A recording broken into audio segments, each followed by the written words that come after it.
Hello everybody and welcome back to a brand new episode of NASCAR Heat 3 Career Mode. Today we go to the Paperclip in Martinsville, no Xfinity race, just the Cup Series race here today. And there you see the point standings coming in to this event. We've never won in Martinsville, but we're going to do our best to make that happen today. We usually run pretty well here, so I was expecting good things coming into this race. And as we came to qualifying, obviously now single car qualifying, as we went down into turns 3 and turns 4, having a decent lap, but it certainly made some mistakes here as we get into the wall actually coming out of turn 4, and we would come across the line to hit a 19.360, and we will start the paperclip from the 12th position as we get ready to go green here in Martinsville with Kevin Harvick on the pole.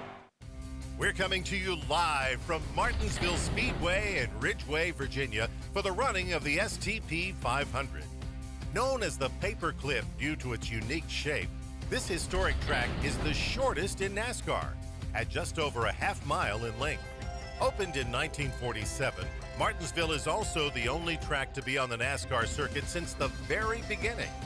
This historic venue is overflowing with NASCAR tradition and memories. Today, it's also overflowing with fans excited to see our first short track event of the year.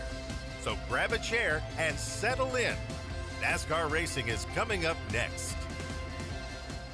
Alright, we are ready to go green here in the paperclip. Kevin Harvick on the front row. There's Brendan Gunn sent to the back after failing optical scanning station multiple times. Joey Gase failed technical inspection, so he will be sent to the back as well. Those are your two notes coming into this event as we are ready to go green here in the paperclip in Martinsville. Harvick, Elliott on your front row. Hamlin and Blaney on the second row, and the green flag is out, and we are underway here for the paperclip from the 12th starting position. So we certainly got some work to do here in Martinsville as we head down towards turns 1 and turns 2. Kyle Larson looks up my inside now as we come out of turn 2, heading down the back straightaway. Harvick out to an early clear lead as we went down into turns 3 and turns 4. Larson, a gap between him and McDowell, so I was able to get down between that gap and get to that inside line very quickly now as we come through to complete that first lap and head down into turns 1 and turns 2, sending it up the inside of our teammate of Kyle Busch now as we make a little bit of contact with him coming out of the corner, going down the back straightaway as we try to get up to the back of Larson so we can stick our nose up the inside of Kurt Busch,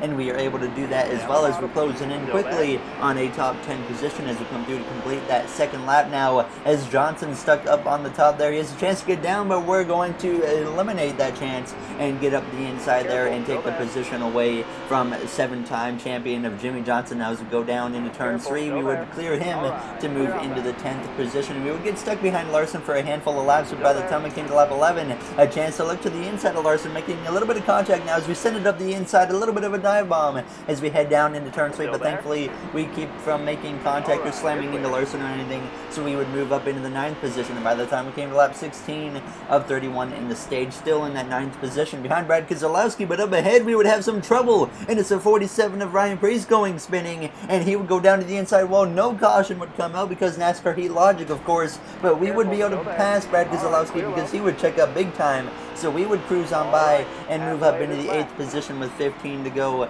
now in the first stage. And by the time we came to lap 20, we had run into lap traffic, and I was obviously going to take advantage of this as I would move up to the outside and start passing some of these faster cars here now as we head down into turns 1 and turns 2. Martin Truex Jr. up there on the top as well as he's trying to battle it out for the lead with Kevin Harvick, as obviously Truex is no longer a rival with us, so we've made a lot of progress. And by the time we came to 9 to go on the stage, I would get in front of Chase Elliott and move down to the bottom as I saw this outside line was going nowhere with Truex behind Joey Gase, so we would be down there for a minute, but we would jump back up to the top once everyone got back to the bottom as we were coming to the white flag now in the stage, getting ahead of Truex as we go down into turns 1 and turns 2, trying to get whatever stage points we can get here now as we come out of turn 2, going down the back straightaway for the final time now in stage 1, trying to send it up the outside of Clint Boyer and even Joey Logano as we come through turns 3 and turns 4. On the exit of the corner, it's going to be a drag race between me and the 22, but we will edge him out at the line to steal the 3rd position away from Joey Logano in stage 1. So a very good rally towards front after starting in the 12th position. We would not have to pit here, so we would get ready to restart on the inside line behind the leader of Kevin Harvick. And as we get ready to start the second stage, we will be in the third position behind Harvick and Blaney, who's on the front row now as stage 2 is underway. And we are green once again in Martinsville alongside the 22 of the other Penske driver, Joey Logano, now as we head down into turns 1 and 2, sending it up the inside of the 12 of Blaney as Harvick is out to an early clear lead again, just like the initial start of this race now as we head down into turns 3 and turns 4, clearing Ryan Blaney now as we move up into that second position behind Kevin Harvick as we come through to complete that first lap here in stage 2. Blaney on my bumper just about now, about a car length behind as he kind of misses the bottom there going into turns 1 and turns 2. Clint Boyer fourth just behind Blaney as he is ready to attack him now as we head down into turns 3 and turns 4, right on that back bumper of Kevin Harvick, but we wouldn't quite be able to get by him for the first handful or so laps of this stage. We were just kind of stuck behind him now as we head down into turns 1 and turns 2, just waiting to get the right run now as we come down the back straightaway. Not able to make it happen there, but as we came to lap 7, a big run as we come out of turn 4 on the back of Harvick, and we're going to try and send it up the inside as we go down into turns 1 and turns 2. A chance to take the lead here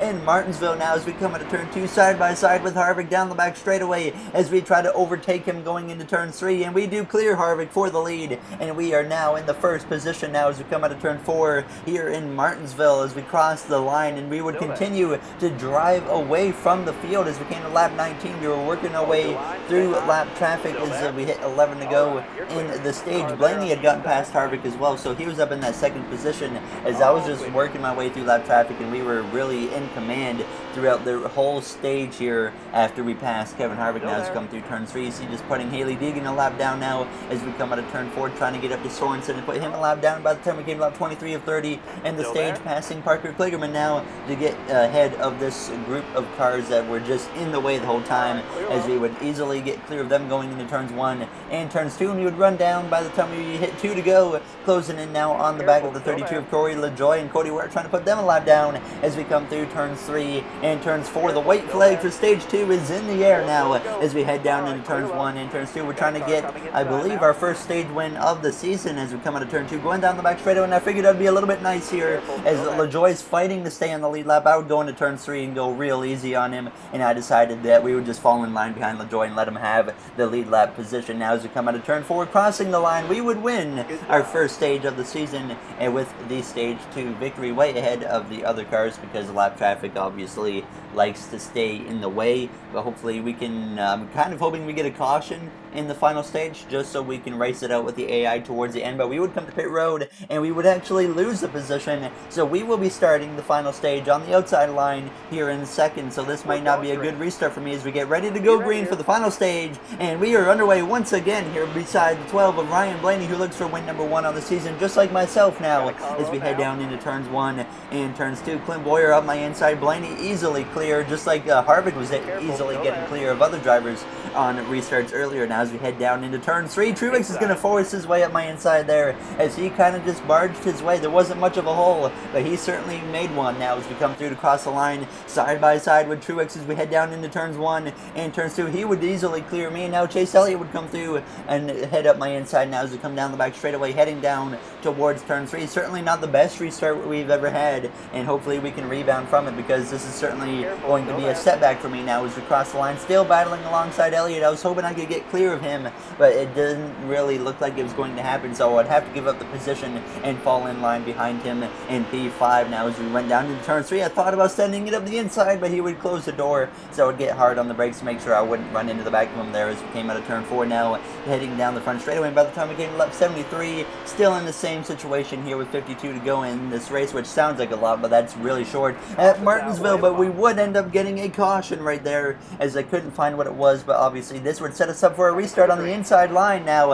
as we're ready to go green. Once again, the green flag is back out here in Martinsville, and we are underway with less than 50 laps to go, 49 to be exact, as we head down into turns 1 and turns 2 on the inside of Chase Elliott, trying to take these positions back that we lost on that last restart now as we started the third stage as we head down into turn 3, sending it up the inside now of Clint Boyer as we come out of turn 4, trying to take over the third position. So we gain 2 positions on this opening lap now as we head down into turns 1 and 2. Blaney first, Truex second, and myself taking over the third position from Clint Boyer in the number 14 cars who come down the back straightaway, trying to set our sights now on the back of the 19 and the 12 of Blaney as we kind of overshoot turn 3, but thankfully we are able to stay clear of Kyle Larson there in the 42 car. and we would continue in this third position for the next handful of laps or so, and we would run down obviously all these lapped cars as there was a car blowing up ahead, and by the time it came to lap 82, sending it up the inside now of Martin Truex Jr. as we go down into turn 3 and turns 4, but it was really tough to make some passes because we had Blaney stuck behind lap traffic, and we have Truex on my outside, so I was pretty much stuck right here in behind Ryan Blaney, so I couldn't really do much now as we come down the back straightaway, trying to clear Truex, but unable to make that happen. So obviously not much I could do in this position as I could really only just ride. But Truex, he would actually get clear of me and he would pass Brian Blaney. So I would jump up to that top line finally and try to follow Truex around the top through turn 3 and turns 4. Now you see us getting ahead of Ryan Blaney now as we come down the front straightaway on the back of Truex as we hit just 40 laps to go in this race. Now as we head down into turns 1 and turns 2, Blaney lurking. He knows his race is in jeopardy if he can't get past Brendan Gaughan. And by the time we came to lap 9, he's still in the same position right behind Truex as we head down into turns 3 and turns 4, but Blaney's going to force the 3 wide and he's going to push the 62 of Brendan Gaughan into my door. And now as we come out of turn 4, a very interesting situation to be in, but thankfully we get clear, and now Blaney's going to send it up the inside of Truex, and I'm going to give Blaney a little bit of a shot to the bumper now as I wasn't a huge fan of him doing that. Now as we come down the back straightaway, just about 3 wide with the 2, as Blaney's going to send it up the inside of Haley Deegan and make it 3 wide with her and Martin Truex, and we would follow through and move up into the second position. And by the time we came to lap 100, I would decide we were going to make a move around the top side and pass Ryan Blaney for the lead as he was stuck behind this group of lap cars. Now as we have overtaken Blaney and retaken the lead here with just 25 laps to go at this point as we came through turns 1 and turns 2. So now we're just holding on to the end of this race hopefully now as we came through on lap 102 to look to the inside of Parker Kligerman and make the pass on him to put him a lap down as we have a car blown up on pit road of Ryan Newman as we get out of turn 4 very loose, but we make a big save here in Martinsville now as we head down into turns 1 and turns 2. That could have been the end of our race right there, but thankfully we make a huge save now as we come through down into turns 1 and turns 2, closing in on this big group of cars, but we have a car spinning up ahead, and it's the 13 of Ty Dillon, and that would bring out a caution with just 14 laps to go in this race, and this would set up obviously for a late race restart. Be ready here. We're on the inside, so we're in good shape as the green flag is back out. 11 laps remain in Martinsville, not a long time at all now as we head down into turns 1 and turns 2, getting through there very well as we are clear for the lead immediately as we come out of turn 2. Blaney, Larson battle side by side now as we come down the back straightaway, heading down into turns 3 as we are in command at this point as we exit turn 4, going down the front straightaway, hitting 10 laps to go as we cross the line, just trying to hold on at this point as we head down into turns 1 and turns 2. Larson has moved through to the second position. Chase Elliott up to the third position as Elliott, I believe, won this race last season in our career mode in the playoffs. Now as we head down into turn 3 and turns 4, at this point just trying our best to hang on to the lead and try to get win number 1 on the season, and we would continue to lead for the next handful of laps as we were approaching just 2 laps to go here in Martinsville. Larson about 2 car lengths to 3 car lengths behind as we cross the line, hitting a 19.3 second lap there as we head down into turns 1 and turns 2. There is slow cars up ahead, but we're not going to have to worry about them now as we come down the back straightaway, heading down into turns 3 and turns 4, approaching the final lap of this race here in Martinsville. We haven't had the best start to the season here, but we're looking to change that today as the white flag is in the air now as we head down into turns 1 and turns 2. Larson is there now as we get onto the curb, making a little bit of a mistake as we come down the back straightaway for the final time in Martinsville. We're going to go defensive into turn 3, trying to protect the lead, and Larson's not going to get to my bumper as we come through turns 3 and 4 for the final time. We're going to come through to win in Martinsville. Great teamwork. Nice job. Checker flag yours. A great result for us at the paperclip. I was very happy with that, obviously. Now as we get to do our first burnout of the season, like I said, we didn't have the best start to the season, but we have certainly shown that we are capable of winning here in Martinsville today, so I was very happy with that. Now we're locked into the playoffs. This is the earliest we've ever gotten a win in a season, so I was very, very pleased with that, and hopefully you guys are too there as we end up killing the engine during the burnout there in Martinsville. First time winning at this track. I think it might even be our first short track win, unless Dover is considered a short track. But there we go. There's your finishing order on the screen. Jimmy Johnson, a Martinsville legend, one of them, down in 20th. Suarez, 23rd. Almirola, 30th. Ryan Priest down there in the 40th position, who wrecked earlier in this race, as you saw there. So we get a good payout, obviously. And there's the point standings now. We sit P6 now in the standings. We know Kurt Busch is still out front. He's got a decent gap, but a great race overall. And there we get the grandfather clock for the first time. That is certainly an interesting trophy now as we celebrate our victory here in Martinsville. I'm hoping that you guys certainly enjoyed that. I really wanted to get that win, and thankfully we were able to pull it off here in Martinsville there. So obviously, if you guys enjoyed this episode, make sure to comment, like, and subscribe. Those would all be very, very appreciated. I'd like to thank you all for taking the time out of your day to watch one of my videos. Truex not very happy. We made some contact with him earlier in the race, but we would apologize to him because we do not want Martin Truex Jr. becoming a rival again in this career mode like we had him a rival towards the end of last season throughout the playoffs. But he wasn't too much of a factor, but he was certainly a nuisance there. As in the next episode, we will be going to Texas in the Xfinity Series and in the Cup Series, so stay tuned for that. There, as you see the playoff grid on your screen now, Kyle Busch leads the playoff grid as we move up to P4. Johnson actually shouldn't even be in the playoffs on points right now, but he is in with the win. So that'll do it for this one, guys. Thank you for watching, like I said, and I will see you guys in the next episode where we go to Texas. And thank you all for watching, and have yourselves a great day.